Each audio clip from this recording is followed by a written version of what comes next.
નમસ્કાર મિત્રો, આજે આપણે વાત કરીશું ધનતેરસ વિશે, જેમાં તમને જણાવવાનું કે આ વિડીયોમાં તારીખ, મહત્ત્વ, પૂજા, વિધિ અને તહેવારનું આધ્યાત્મિક મહત્ત્વ જાણવા મળશે. ધનતેરસના વિશે. તો ધનતેરસ ક્યારે ઉજવાય છે? ધનતેરસ હિન્દુ પંચાંગ મુજબ આસો માસ અશ્વિન માસની કૃષ્ણ પક્ષની ત્રયોદશી મતલબ કે તેરસના દિવસે ઉજવાય છે. આ દિવસે દિવાળીની શરૂઆત થાય છે, એટલે કે દિવાળીના પ્રથમ દિવસે ધનતેરસ ઉજવાય છે. ધનતેરસનું મહત્ત્વ જાણીએ તો ધન્વંતરી જયંતિ. સમુદ્ર મંથન દરમિયાન ભગવાન ધન્વંતરી દેવ, આયુર્વેદના પિતા, અમૃતનો કલશ લઈને પ્રગટ થયા હતા. તેથી આ દિવસ આરોગ્ય અને દીર્ઘાયુષ્ય માટે ખૂબ શુભ માનવામાં આવે છે.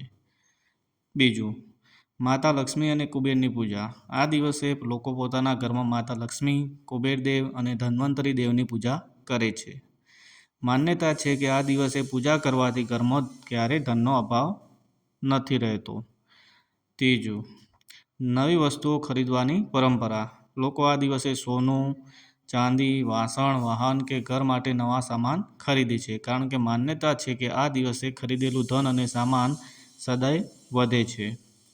આરોગ્ય માટે પ્રાર્થના. ધન્વંતરી દેવની પૂજા કરીને લોકો રોગમુક્ત જીવન અને સ્વાસ્થ્યની કામના કરે છે. પૂજા વિશે જાણીએ તો પૂજા વિધિ આ પ્રમાણે છે. સોજના સમયે સ્વચ્છતા કરવી, ઘરને સાફ કરો અને લક્ષ્મીજી માટે સુંદર રંગોળી બનાવો. બીજું, પૂજા સ્થાન તૈયાર કરો. ભગવાન ધન્વંતરી, માતા લક્ષ્મી અને કુબેર દેવની પ્રતિમાઓ અથવા ફોટા સ્થાપિત કરો. ત્રીજું, દીવો પ્રગટાવો. દીવો પ્રગટાવીને ઓમ ધન્વંતરાય નમઃ મંત્રથી આરોગ્ય માટે પ્રાર્થના કરો. લક્ષ્મીજીની પૂજા. ધૂપ, દીવો, ફૂલ, ચોખા અને નૈવેદ્યથી લક્ષ્મીજીની પૂજા કરો. કુબેર દેવને પણ આર્થિક સમૃદ્ધિ માટે નૈવેદ્ય અર્પણ કરો. 5 નંબર, દ્વાર આગળ દીવો કરવો. ઘરના મુખ્ય દ્વારની બહાર 4 દીવા પ્રગટાવો. માન્યતા છે કે તે અપશુકન દૂર કરે છે અને સુખ સમૃદ્ધિ લાવે છે. 6 નંબરની વાત કરીએ તો મંત્રો. ઓમ શ્રી મહાલક્ષ્મી નમઃ અને ઓમ ધન્વંતરાય નમઃ મંત્રનો જાપ કરો. આધ્યાત્મિક મહત્ત્વ વિશે જાણીએ તો ધનતેરસ આપણને શીખવે છે કે સાચું ધન ફક્ત સોનું કે પૈસા નહીં, પણ આરોગ્ય, શાંતિ અને ભક્તિ પણ જીવનનું સાચું ધન છે. આ દિવસે દીવો પ્રગટાવીને અંધકારને દૂર કરીને પ્રકાશનું સ્વાગત કરવામાં આવે છે. ધનતેરસના વિશેષ ઉપાય. ઘરમાં નવી ધાતુની વસ્તુઓ, ખાસ કરીને ચાંદી કે તાંબુ લાવો. કુબેર યંત્ર અથવા લક્ષ્મી યંત્રની સ્થાપના શુભ મનાય છે.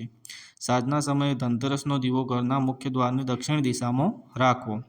તુલસી પાસે દીવો પ્રગટાવો. ઘરમાં સુખ સમૃદ્ધિ વધે છે. તો મિત્રો, આ હતી ધનતેરસ વિશેની ટૂંકી માહિતી.